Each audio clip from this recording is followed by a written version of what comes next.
Hello and welcome to another video from that other retro guy, and today I'm going to be doing a video review of a handheld console that I got through the post Thursday. It was meant to have been delivered yesterday, but it was actually delivered a day early, and I'm actually quite excited about it. I mean, there's been a lot of people online, particularly on the retro gaming communities, or some of them anyway, and they swear by this little machine. And I thought, well, sod it, I'll take the plunge and I'll get one. And the best thing is, it costs 30 quid. And I used it for a couple of hours so I could actually see what it was actually like, and I'm glad to say it passes muster. And here it is. It is the R36S, and it's a open source handheld console. And I'm sorry about the bubbles there. It's just the screen protector. It didn't go on correctly, and I can't be asked to change it. And but yeah, this comes in a variety of colours. You can get the classic Game Boy colour. You've got smoke black, you've got purple, you've got red, you've got the other orange as well, which is like a solid orange. But then you've also got transparent colours as well, like transparent black. Oh, hey. Sorry about that. Yeah, you've got transparent black, you've got transparent, well, this colour, the transparent red and purple, which makes it look like the Game Boy Color, and also the Game Boy Advance as well. I opted for this one because basically I just like the look of the colour, and I must admit, as soon as it came, I opened the box and I was very impressed with the colour, actually. On the back, you've got two L2 buttons and two L buttons and two R buttons, and then you've got for the rechargeable battery as well. Now, on the front, you've got your D-pad, you've got your speaker, you've got your four main fire buttons: start, select, and function. Yes, function. And your two analog sticks, and they have a satisfying click to them, and they're actually quite tight as well. The buttons have a very nice click and feel to them. The build quality on this is actually pretty damn good for a 30 quid console. It really is. I can't get over how good this build quality is.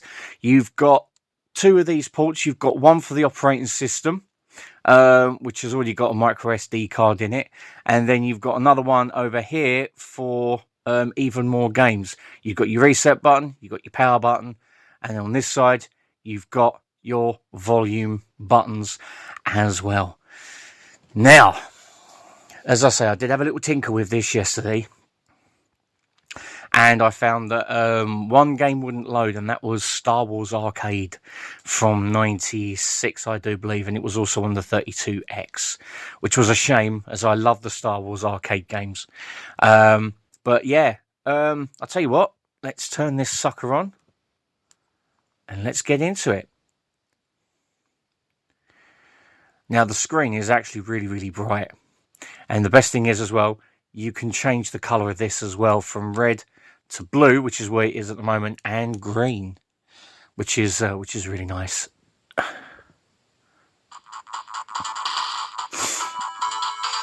Now, hopefully, let's turn it down a little bit. Hopefully, the camera's actually picking this up, but this screen is actually really clear. It's crystal clear, and it's a dot. I think it's a dot matrix screen. Oh, I don't know. It's some kind of screen anyway, but it's actually very nice and bright, very vibrant. You use your up and down to switch between your systems. You've got your options. Now, I've already looked at this one. There's no games available on it, but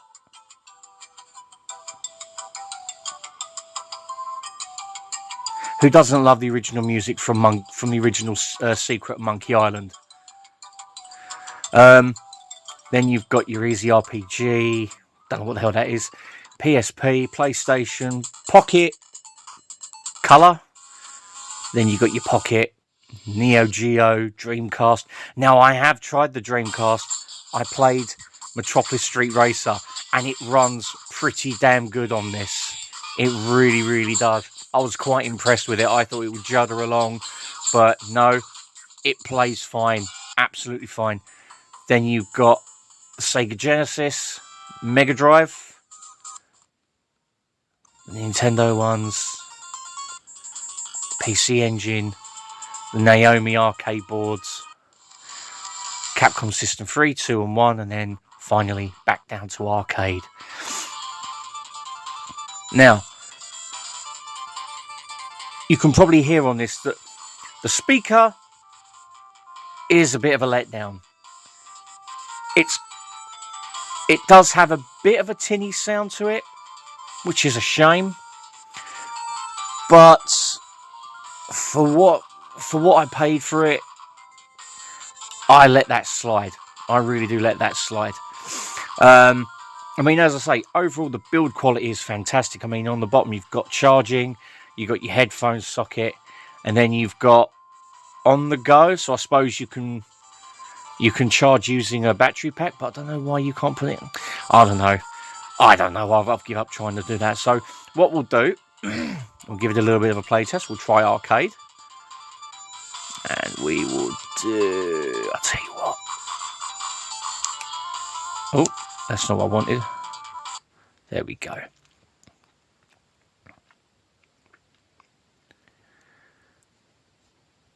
Now I do believe this is running RetroArch, or a version of RetroArch. So you do your credits with that. So I have 5 credits.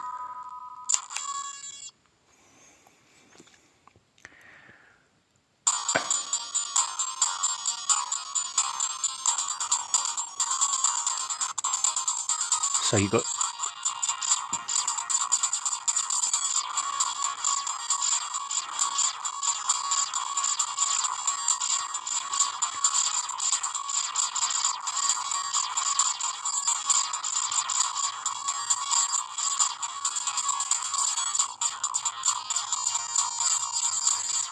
Yeah, as I say, the sound quality on this isn't the best, but it does the job. I mean, I'm not expecting like Dolby Atmos or surround sound from something like this. I really ain't. But you know what? As I say, for 30 quid, I'm more than happy with this. I mean, it's, for me, it's just a cheap handheld to have when I'm on my break at work, or if I fancy a quick blast or something and I can't be asked to get my Game Boy or my Game Gear or my Atari Lynx. So I thought, for 30 quid, you really, really can't go wrong with this.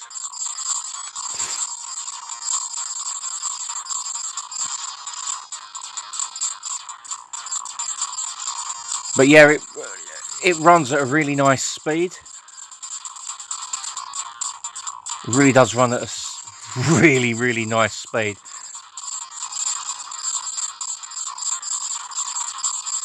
I mean, this is a fantastic game anyway.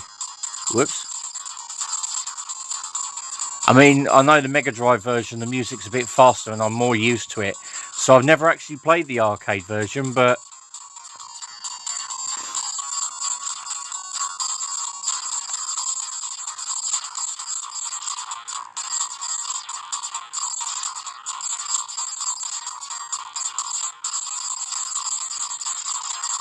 so what we'll do, we'll reset that and we'll try one of the more demanding emulators. I mean, that was just a little taste of one of the arcade ones. So yeah, so it's just booting up. But I mean, as I say, the build quality on it is really nice. I mean, the screen's really nice as well. It really is. It's second to none. The screen. I'll tell you what. Let's try that.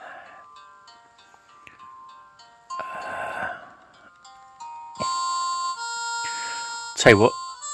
Let's see. Oh, you can't do it without GoldenEye. Oh, this is going to be an ultimate test.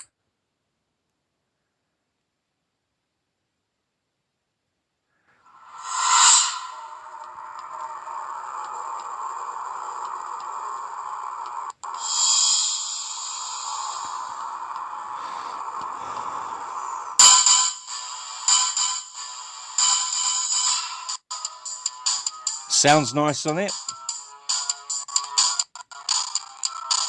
Oh,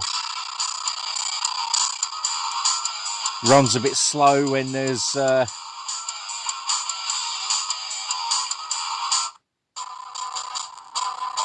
oh yeah, that's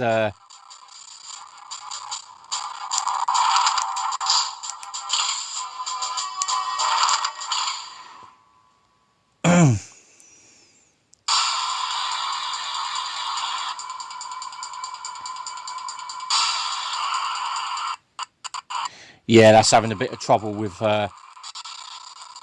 GoldenEye.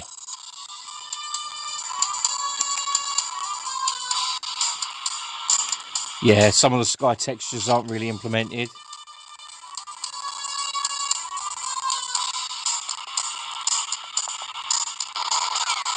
Right, ah, that's fire. Okay.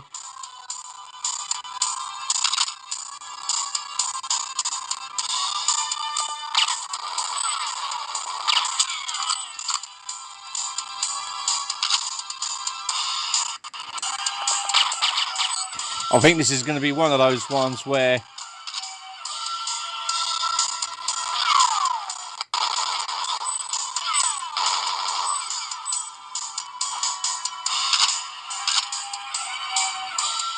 yeah, it's just trying to see,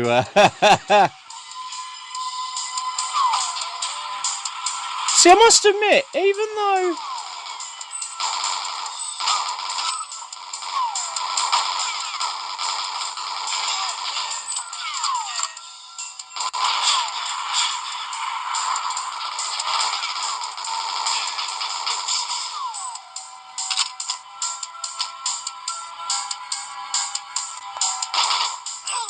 got him.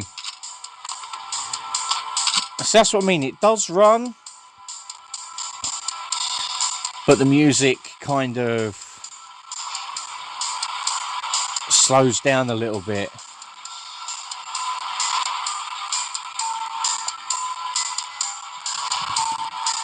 So it's kind of, and I think Duke's given it his seal of approval as well.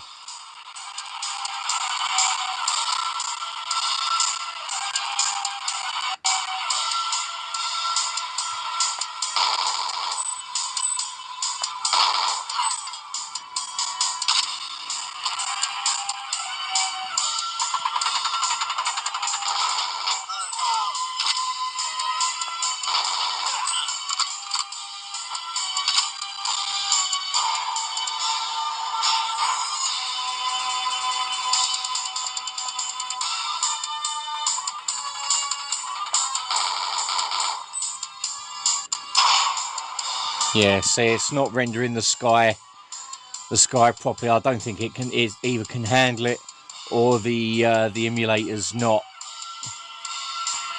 up to the job. But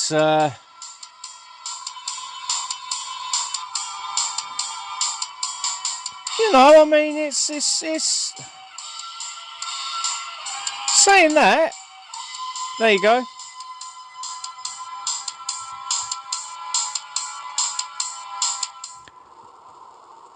It's just not loading certain textures, but I mean,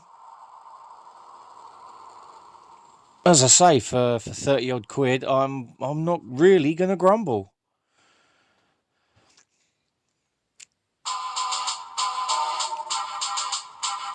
Okay, so we'll try another one. Now, if I remember correctly, I think if you press this button, it comes up with like little video previews of the games that are on here. Let me have a look.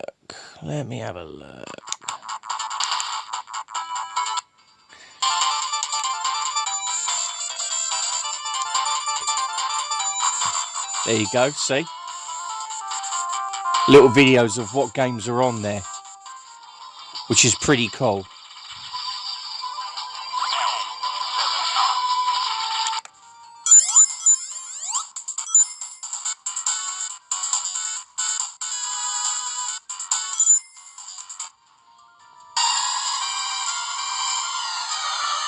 Which is,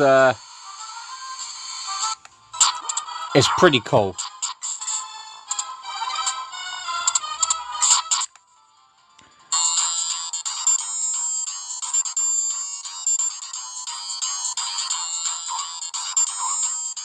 Yeah, I can't play James Bond 3. Super Street Fighter 2 Turbo. The Alien Storm. That's an absolute classic game. I love that game. I've never been any good at it, but still, it's pretty good.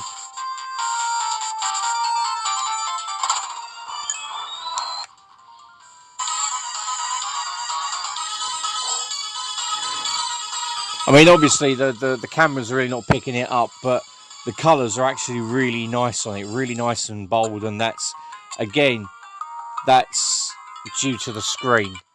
I just love the fact that it's got these little like preview videos on here that you can scroll through, and it literally just tells you what's on here.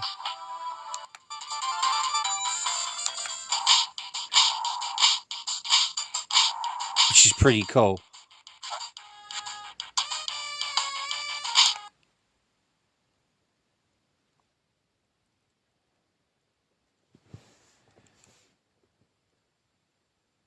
But yeah, that's pretty much it. You've also got options here as well, which you can go into. You can change the LED. You can back up the settings, change password. It's got a controller tester. It's got network hang on, global hotkeys. What's that? Well, I don't know what that is, so I'm not going to do it. You've also got network info, but I don't know if, well, I don't know if you can actually connect this up to the Wi-Fi. I mean, it's got update, so you can update it. But I don't know how to do that, so I'm not even going to bother trying. But yeah, that's pretty much it. That is really pretty much it. And then to turn it off, you just hold down the power button. The screen goes off, and then you just wait for the LED to go off like so. So you have to hold it there for about 5 seconds. So that is it.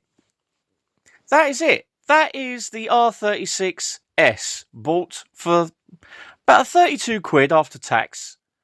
From AliExpress. You can get them off of eBay, but people are charging 40 quid and up. But I mean, if you go onto the site, you can get different colours in that. I've only ever seen a few colours on eBay, but as I say, I went for orange because basically it's a pretty awesome colour, I must admit. But no. Even though it does stutter with some N64 games, overall, I'd say this is pretty solid. You can add, I think you can add your own games to it. I'm going to be adding the Spectrum to this because it needs it, and also see if I can put the Amiga on here as well, because who doesn't want to play the likes of Lotus Turbo Challenge 2, Speedball 2, the Chaos Engine? Who doesn't want to play them on the go? you know. So yeah, but that is it. That is the review of it. And yeah, if you're on the fence about getting one of these, I would say don't hesitate. I would say actually go and get one. It's not light. It has got a bit of weight to it, but you know, for 30 quid, you really, really can't go wrong. And it's open source as well. So, oh, one other thing, I did try Duke Nukem on the PS1, and it runs pretty damn good on this as well. It runs brilliantly. I haven't tried any of the other PlayStation 1 games like Silent Hill or anything, but well, I can't recommend this enough. You know, it's just fantastic. I love this. I'm glad I got one. So yeah, I'm going to be tinkering with it and seeing what other games I can add to it. So anyway, that's the video. I hope you enjoyed it. And if you are on the fence about getting one of these, I'd say do it. I really would say do it. But no, that's it. That's it for this video. Hope you enjoyed it, and I'll see you in the next one. So until then, it's goodbye from that other retro guy. You know what? We're not actually done yet, and the reason for that is that video with the R36S was recorded on Saturday. It is now Monday, which means it is new release day for physical media, Blu-rays, 4Ks, and DVDs. And I'm sorry about the light streak just here. It's from the light, which is right above me, and there's bugger all I can do about it. But yeah, new release day here in the UK. And upon popping into HMV on my break, just to have a browse to see what was in there, I noticed there was quite a few new releases. You've got White Christmas on 4K for the first time ever. Classic film, and it's one that I do need to pick up at some point to go with my Christmas collection, which has Home Alone, Die Hard, Gremlins, and also Christmas Vacation and A Christmas Story, which is absolutely hilarious. You've also got Trapped, starring Josh Hartnett, which is directed by M. Night Shyamalan. Apparently it is meant to be really good, and I can't wait to watch it. But the film that piqued my interest was a film that absolutely got lambasted at the cinema. It got overwhelmingly negative reviews. There were people saying that it wasn't true to the source material. But to be honest, I picked it up anyway, and just finished watching it, and I must admit I was pleasantly surprised. Now the thing is, people have always said, Mike, you like films that no one else ever likes at all. You seem to like shit films. That is true. I do like shit films. I like Resident Evil, a film that people have cried as absolute gusset, but I enjoy it. People have said they don't like Ghostbusters 2. I enjoy it for what it is. I think it's a good, solid sequel. Not as good as it could have been, mainly because it was butchered in the editing process, and some story threads were removed. I don't know why. But with that being said, I picked this up because it intrigued me. It's a film that I wanted to see. Never got to see it at the cinema because basically of my anxiety and stuff. I just don't feel like going to the cinema a lot recently. Although I have been, but anyway. And so I picked this up, and I thought, should I go for the standard 4K with the Blu-ray, or should I go with a Steelbook? So I went with a Steelbook. It's a HMV Exclusive, and it is Borderlands. Now, I will admit, I'm not a big fan of the game. I mean, yeah, I like the games. They are quite good fun. I'm not deep into the lore of Borderlands, like the backstories and all this, that, and the other. Obviously, I'm aware of the character of Lilith. I'm aware of the Psychos. I'm aware of Tiny Tina. But I went into this with Very low expectations. I thought, well, it's going to be a right load of old shit. As it turns out, I was wrong. I enjoyed this, funnily enough. As I say, it got overwhelmingly negative reviews. I think it holds something like a 0% rating on Rotten Tomatoes. But then, who can take Rotten Tomatoes seriously nowadays? I don't. But I thoroughly enjoyed this. I thought that the cast was actually pretty damn good. And Kevin Hart, who's just a comedian, he actually does well as a kind of, not action hero, but in an action kind of role, like gunplay role. You know, he does really well. Jamie Lee Curtis is the scientist woman who's a little bit ditzy and that, but she's pretty good with a gun. You know, I don't know who it is who plays Tiny Tina. Who is it who plays Tiny Tina? I don't know. I'm guessing Ariana Greenblatt. She's actually pretty good as Tiny Tina. She's quite funny, especially with her bunny bombs. You know, like the toy rabbits, and they've got little bombs inside. It's quite funny. It's quite funny. But I have to say, Cate Blanchett in this is really good in my eyes as Lilith. You know, is she game accurate? Again, I don't know. I've only played in total about 4 hours worth of Borderlands at the very most, about an hour of Borderlands 2, and I did come across her. But as I say, is she game accurate? I don't know. I really don't know. I'm not a huge fan. I mean, like an obsessive fan of Borderlands. Yeah, I think it's a good game. But I'm not kind of like one of these that obsesses over little bits and pieces, you know. So, but yeah, I thought she was good as Lilith. I really do. Some of the story beats were ripped from other films, you know. Could you actually say ripped? I don't know. I would probably say homaged, you know, classic story beats homaged from other. I don't know. But I will say I had a good time with this. You know, I wasn't expecting, you know, Oscar winning, you know, things like Othello or, you know, or something like that, you know. I just wanted a fun time, loads of gunplay, quite a bit of humour, you know, and I got that. And 101 minutes of humour and good gunplay. That's what I got, and I'm happy with it. You know, it was I enjoyed it for what it is. I can understand people moaning about Jack Black being Claptrap instead of the original voice actor from the games. I can understand that. I thought Jack Black was actually pretty funny as Claptrap, but would it have been better with the other guy? I don't know. I mean, if people say that the role should have been his because of his voice in the games, I can understand that. I mean, I actually quite like Claptrap in the games. He's quite funny. He's more than quite funny. He's hilarious.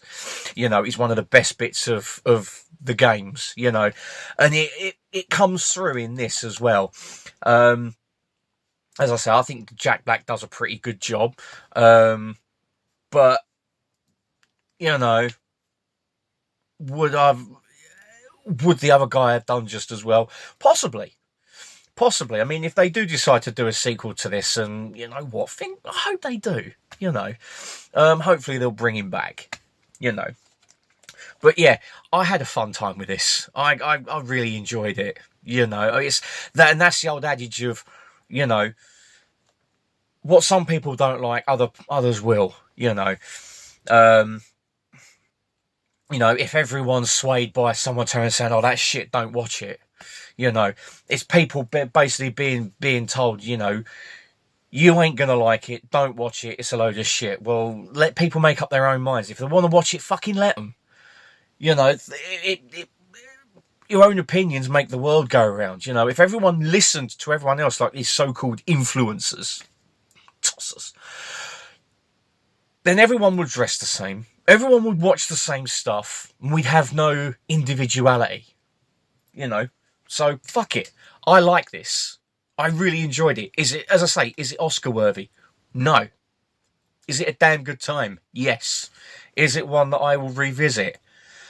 I'd say so, yeah. Yeah, I really enjoyed it. Really, really enjoyed it. But now that's over with, I'm going to take you around this Steelbook. And I must admit, it is a pretty nice Steelbook. If I slide it out. Obviously, you've got a nice protective thing. I'm glad that more companies are doing this. You know, protective plastic sleeves. You know, on the back you've got all the technical specs, the write-up, a steal from the film, and you've also got claptrap there, which is pretty funny, and a bullet hole. You've got your special features, your tech specs, and everything else. And then on the front, you've got, obviously, you've got your age ratings, and then you've got claptrap's hands holding Borderlands on the side. It's the same on both sides of Borderlands and whatnot. Now, the Steelbook's actually very, very nice, I must admit. It's, I want to say matte all over. It's, I don't know.